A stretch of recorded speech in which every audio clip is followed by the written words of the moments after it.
يوم نقول لجهنم هل امتلأت وتقول هل من مزيد وأزلفت الجنة للمتقين غير بعيد هذا ما توعدون لكل أواب حفيظ من خشي الرحمن بالغيب وجاء بقلب منيب ادخلوها بسلام ذلك يوم الخلود لهم ما يشاءون فيها ولدينا مزيد وكم أهلكنا قبلهم من قرن هم أشد منهم بطشا فنقبوا في البلاد هل من محيص إن في ذلك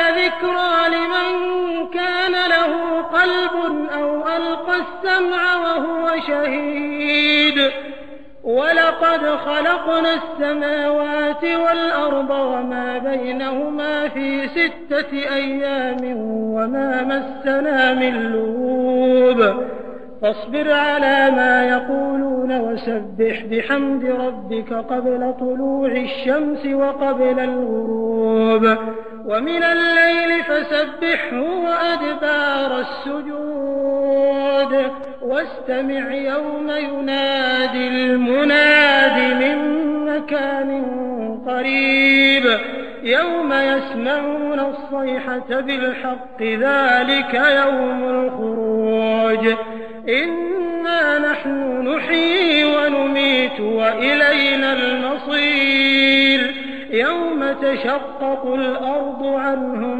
سراعا ذلك حشر علينا يسير نحن أعلم بما يقولون وما أنت عليهم بجبار فذكر بالقرآن من يخاف وعيد.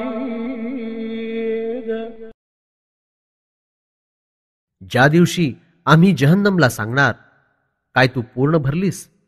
ती सांगेल, आणखी काही आहे का? जन्नत परहेजगार लोकांच्या इतक्या जवळ आणली जाईल की काहीच अंतर राहणार नाही. हा वायदा तुमच्यापैकी त्या प्रत्येक मनुष्याशी केला जात आहे जो आमच्याकडे झुकणारा आणि आपल्या चुकांवर नजर राखणारा असेल. जो मनुष्य रेहमानला न पाहताच भ्यायला आणि आमच्या प्रेमानं भरलेलं हृदय घेऊन आला, त्याला सांगितलं जाईल की सलामतीपूर्वक जन्नतमध्ये दाखल व्हा. सदा सर्वदा राहण्याचा हा दिवस आहे. ते जे इच्छितील जन्नतमध्ये सर्व काही हजर असेल आणि आमच्याजवळ आणखी जास्त आहे. आणि आम्ही यांच्या पूर्वी अनेक काळातील जनसमूहांचा सर्वनाश करून टाकला, जे शक्ती सामर्थ्यात त्यांच्यापेक्षा फार मजबूत होते. अजाब आल्यावर जगात देशोदेशी फिरत होते, परंतु आश्रय घेण्यास त्यांना कुठेही जागा मिळू शकली नाही. निस्संदेह या घटनांमध्ये प्रत्येक मनुष्याकरता बोध उपदेश आहे. ज्याच्याजवळ हृदय असेल तो कान लावून कथन ऐकेल. ज्याचं हृदय हजर असेल. आकाशांना आणि जमिनीला आणि त्याच्या दरम्यानच्या समस्त चीजवस्तूंना आम्ही फक्त 6 दिवसांच्या काळात निर्माण केलं आणि थकव्यानं आम्हाला स्पर्शही केला नाही. त्यांच्या मतभेदपूर्ण गोष्टींवर संयम राखा आणि आपल्या पालनकर्त्या रबची पवित्रतेसह स्तुती प्रशंसा वर्णन करा. सूर्य उगवण्यापूर्वी आणि सूर्य मावळल्यानंतरही आणि रात्रीच्या वेळीही त्याची तस्बीह स्तुती प्रशंसा करा आणि सजद्याच्या नंतरही अल्लाहचे तस्बीह वर्णन करा.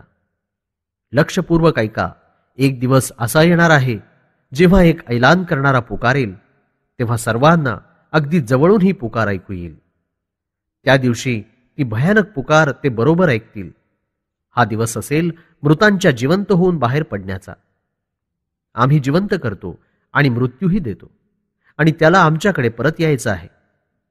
एक दिवस अचानक जमीन फाटून जाईल, तेव्हा हे मोठ्या वेगानं बाहेर निघतील. या सर्वांना एकत्रित करणं आमच्याकरता फार सोपं काम आहे. आम्हाला माहिती आहे हे लोक काय काय बोलत राहतात. तुम्ही त्यांच्यावर जोर जबरदस्ती तर करीत नाहीत. तुम्ही सल्लल्लाहु अलैहि वसल्लम या कुराणाद्वारे उपदेश करणं जारी राखा. ज्या कोणाला भीती असेल तो माझ्या सजा यातनेनं भयभीत होईल.